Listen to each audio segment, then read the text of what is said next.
ஒருவனுடைய வழிகள் கர்த்தருக்கு பிரியமா இருந்தால் அவருடைய சத்ரு அவனோடு சமாதானமாகுவார்.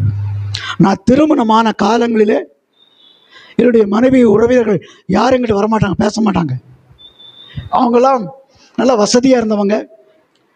இது கேட்பாங்க, பரவாயில்ல, அற்பமா இனினாங்க. எங்களை ஒரு தள்ளப்பட்ட கல்லை போல இருந்தோம். நாங்கள் யாரையும் நேசிக்காம இல்லை. ஒரு பத்திரிக்கை வைக்க யோசிப்பாங்க, இவ்வளவு தூரம் வருவாங்க, அப்படியே திரும்பி போயிடுவாங்க. கேட்டா உங்க வீடு அங்கே இருந்துச்சு, எங்களுக்கு தெரியலன்னு சொல்லுவாங்க. பத்திரிக்கை பக்கத்து வீட்டில் கொடுத்துருப்பாங்க, எங்களுக்கு கொடுக்க மாட்டாங்க. எல்லாரும் பகைக்க ஆரம்பித்தார்கள். நான் தேவ சமூகத்தை ஜெபிக்க ஆரம்பித்தேன். நான் என்ன தப்பு பண்ணேன், ஏன்னு ஒதுக்குறாங்க, அவ்வளவுதான். நான் அவர்களை நேசிக்கிறேன்னு சொல்ல ஆரம்பிச்சு ஜெபிக்க ஆரம்பிச்சேன். என்னை பகைத்தவர்கள் என்னை நெருங்க ஆரம்பிச்சாங்க. யாரெல்லாம் என்னை பகைச்சாங்களோ அவங்கெல்லாம் என் வீட்டில் தங்கவும் அவங்க வீட்டுக்கு அழைக்கவும், என்னை இல்லாமல் ஒரு காரியத்தை தொடங்குறதும் இல்லை செய்யறதும் இல்லை. என்னை முன்பாக வச்சு ஜெபம் பண்ணுங்க, என்னை வச்சு செய்யுங்கன்னு சொல்லி கர்த்தர் எனக்கு ஒன்று நிறுத்தியிருக்கிறாரு. காரணம் என்ன தெரியுமா? என்னை பகைத்தவரை நேசிக்க ஆரம்பிச்சேன், என்னை விரோதிகள் நேசிக்க ஆரம்பிச்சேன். கர்த்தர் என் வழிகளை தலையிட ஆரம்பிச்சார். நான் கிறிஸ்துவின் பிரமாணத்தை நிறைவேற்றும் போது அவர் எனக்கும் அவருக்கும் உள்ள பிரமாணத்தை நிறைவேற்றும்படி அவர் எனக்கும் போய் கோணலானவைகளை சபையாக்குறாரு.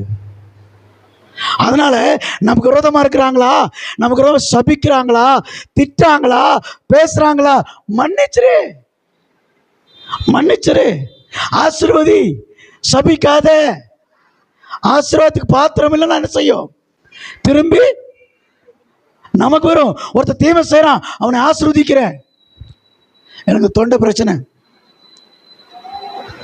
இதோட 3 வாரம் முடிஞ்சிருச்சு. 3ஆவது வாரம் தாண்டி போயிட்டு இருக்குது. ஆண்டவர் சொன்னார், பொறுமையாரு, நீ ஜெயிச்சிருவே. ஆமென். அவன் தொண்டையை அமுத்துனா நான் ஒன்றும் பிரச்சனை இல்லை. நான் எழுதி கொடுத்து ஒருத்தரை படிக்க வச்சு பிரசங்கம் பண்ணிச்சிருவேன். இதுக்கெல்லாம் நான் பயந்தவன் கிடையாது. தேவனுடைய காரியத்தை தெளிவாக போதிப்பதற்கு நான் ஆயத்தமா இருக்கிறேன். தேவனுடைய காரியத்தை செய்வதற்கு நான் ஆயத்தமா இருக்கிறேன். எதை குறித்து எனக்கு பயம் இல்லை. ஏன்னா நான் கிறிஸ்துவின் பிரமாணங்களை நிறைவேற்றபடி வந்திருக்கிறேன். அப்படியானா ஆண்டவர் நமக்கு கற்றுக் கொடுக்கிறாரு, நமக்கு பகைக்கிறாங்க பாருங்க, அவனுக்கு உதவி செய்யணுமாமா. நம்மளை விரோதிக்கிறவனுக்கு நம்ம யாராவது பகைச்சா அவன் வீட்டு வாசலுக்கே போக மாட்டோம். இதுல அவன் ரோட்ல கீழே விழுந்துட்டான் கேள்விப்பட்டா கர்த்தர் யுத்தம் செய்கிறான்னு சொல்லுவோம். அதே நம்ம கீழே விழுந்துட்டோம்னா, கர்த்தாவே என் சத்துருக்கள் எவ்வளவாய் பெருகி இருக்கிறார்கள் பாருங்கன்னு சொல்லுவோம். உண்மையா இல்லையா? யாராவது விழுந்துட்டா நீ என்ன செய்யக்கூடாதாமா? சந்தோஷப்படக்கூடாது. உன்னை விரோதிக்கிறவர்கள், உன்னை பகைக்கிறவங்க ஒண்ணுமில்லை. எங்க ஏரியால நாங்க கேம்புக்கு போற அன்னைக்கு எல்லாம் வண்டி நிறுத்தி ரோட்ல லோடு ஏற்றிட்டு இருந்தோம். இங்க சாமான் ஏற்றிட்டு இருந்தோம். ஒரு பெரியவர் வந்து தண்ணி போட்டு வந்து ஒரே பிரச்சனை பண்ணிட்டாரு. அவர் 2 நாளுக்கு இறந்துட்டார், 3 நாளுக்கு இறந்துட்டார் பெரியவர். அவருடைய மரணத்துக்கு நான் போய் நின்றுட்டு இருக்கிறேன். அவங்க மகனை பார்த்து கையெல்லாம் தொட்டுட்டு நான் போய் நிற்கிறேன். அந்த ஒய்ஃப் சொல்றாங்க, என்ன மனுஷன் பாரியா, இந்த ஆள் அவரை போய் திட்டு சண்டை போட்டுட்டு இருந்தான். அந்த மனுஷன் இது மனசுல வச்சுக்காம இங்க வந்து நிக்கிறார் பாரு, சாவுக்கு வந்துக்கிறாரு. இந்த மனுஷனை பார்க்க வந்திருக்காரு. இந்த செத்து போன மனுஷனுக்கு நல்ல அறிவிந்திருக்கணும் இல்லாங்கிறது. நான் சொன்னேன், செத்தவன் தின்னா கேட்கவா போகுது, அமைதியா இருக்குமா, அவரு வயசு அவர் காலத்துல தான் பண்ணிட்டு போயிட்டார். நான் வெளியே வரும்போது அங்க இருக்கவங்க சொன்னாங்க, அவங்க கிறிஸ்தவங்க அப்படித்தான் இருப்பாங்க. கிறிஸ்தவங்க யார் பிரமாணம் நிறைவேச்சு? இதாங்க கிறிஸ்துவின் பிரமாணம். உன் பக்கத்து வீட்டுல இருக்கிறவன் உங்களோட சண்டை போட்டுட்டான், பிரச்சனை பண்ணிட்டான், அவனுக்கு ஹாஸ்பிட்டல் ட்ரீட்மெண்ட்டுக்கு பணம் இல்லை, உங்கள்கிட்ட பணம் இருக்கு. அவன் பணத்தை களையிறான், உனக்கு தெரியும். நீ என்ன செய்யணும்? கொடுப்பியா? எங்க பாஸ்டர் அவன் அப்படி திட்டான். அவன் வீட்டுல காலை வைக்கூடாது, நானும் இல்லை, என் பொண்டாடி போக கூட சொல்லியிருக்கிறேன், என் பிள்ளைகளும் போக கூட சொல்லியிருக்கிறேன். சொல்றமா இல்லையா? சிந்திச்சு பாருங்க. உறவுக்குள்ளே அப்படித்தான். மாமா மச்சான் சண்டை போட்டா அவன் வீட்டுக்கு போகாம இருக்கிறோம், உறவுக்குள் பேசாம இருக்கிறோம். இது கிறிஸ்துவின் அன்பா? ஏசு அப்படி இருக்கிறாரா?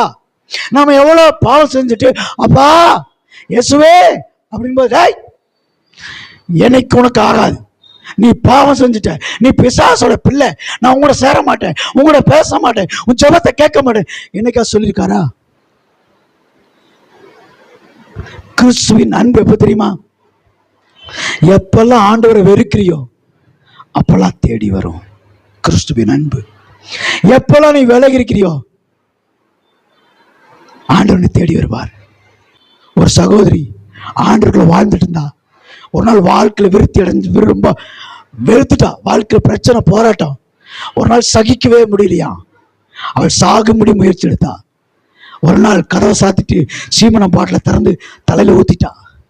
ஊத்தி வாழ முடியல. செத்தா நரகத்துக்கு போவேன்னு தெரியும். ஆனாலும் சொன்னாலும், ஆண்டவரே நான் செத்தா தற்கொலை பண்ணிக்கிறேன், நரகத்துக்கு போவேன்னு தெரியும், ஆனாலும் உண்மை நேசிக்கிறேன் ஆண்டவரே, உங்களுடைய பாத்துல இருக்க விரும்புகிறேன் அப்படின்னு சொல்லி தீப்பெட்டி எடுத்து படுத்து போகுது. ஆண்டவர் சொன்னாரா, மகளே இத்தனை சகித்தில இன்னும் கொஞ்சம் சகிக்க மாட்டியா?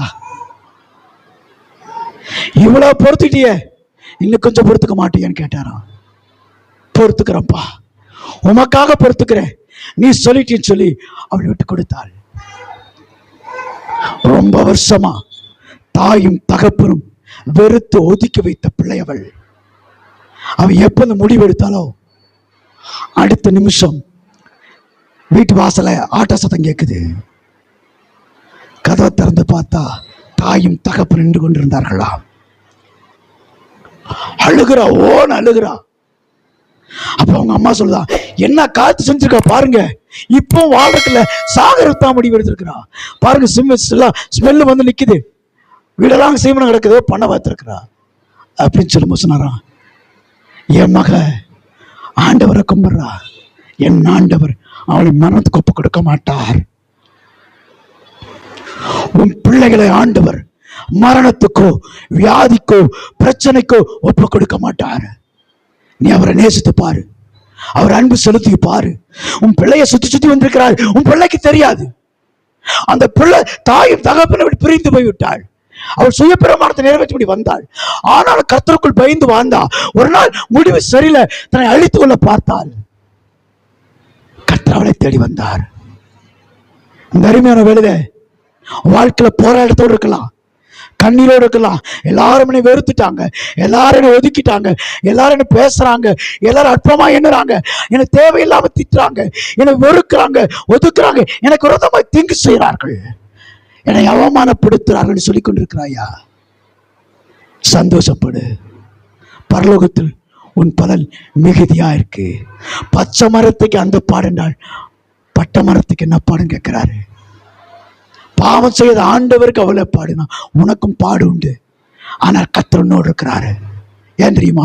நீ கிறிஸ்துவின் பிரமாணத்தை நிறைவேற்றும்படி பரிசுத்த ஆவியான உனக்கு வாசம் பண்ணி அந்த பிரமாணத்தை நிறைவேற்றும்படி அந்த பிரமாணத்துக்கு உன்னை தள்ளிச்சு இருக்கிறாரு. நீ ரகசியமா பாவம் செய்யற நினைச்சுக்கிற, யாருக்கு தெரியாதுன்னு ஆண்டவர் பக்கத்துல பார்த்துட்டே இருக்கிறாரு. உன் ரகசிய பாவங்களை பார்க்கிறாரு, உன் ரகசிய தந்திர ஆலோசனையை பார்க்கிறாரு, ரகசிய காரியங்களை பார்க்கிறார், அந்தரங்கமான பாவங்கள் எல்லாத்தையும் பார்க்கிறாரு. ஒரு நாளும் சொல்லி காட்டல, குற்றப்படுத்தல. ஏன் தெரியுமா? அவருக்கு தெரியும் நீ என்ன பாவம் பண்ற, என்ன தப்பு செஞ்ச, என்ன தப்பு செஞ்சிருக்கிற, எப்படி உன்னை நீதிமானா காமிச்சிருக்கிற, எல்லாருக்கும் தெரியும். ஒரு நாள் குற்றப்படுத்த மாட்டாரு. மனுஷன் குற்றப்படுத்துவான், அது மனுஷனுடைய குணாதிசயம். ஆனா அவர் குற்றப்படுத்த மாட்டார். ஏன் தெரியுமா? அவர் உன்னை நேசிக்கிறார், அவர் உன்னை அன்பு செலுத்துகிறார், அவர் மேல் அன்பு வைத்திருக்கிறார். அவருடைய ஆவி பெற்ற நீ அவரை போலவே இருக்கணும் விரும்புவாரா இல்லையா? என் பிள்ளை என்னை போலதான் இருக்கணும், என் தகப்ப என்னை போலதான் இருக்கணும், என் தாய் என்னை போலதான் இருக்கணும் அப்படின்னு நினைக்கணுமா இல்லையா? எனக்கு பிரியமானவர்களே, சபைக்கு வரங்க, தேவ சத்தத்தை கேட்குறீங்க, அதை அப்படி காத்துல விட்டு நினைச்ச கூடாது, போயிடக்கூடாது. எதுக்காக வரோம், அவர் என்ன சொல்றாரு, ஏது பிரசங்கம், என்ன காரியம் கேட்டு அது உள்ளான மனசுக்குள் இறுதியமா பலைக்கு எழுதி வச்சுக்கணும், எழுதி வச்சுக்கணும்.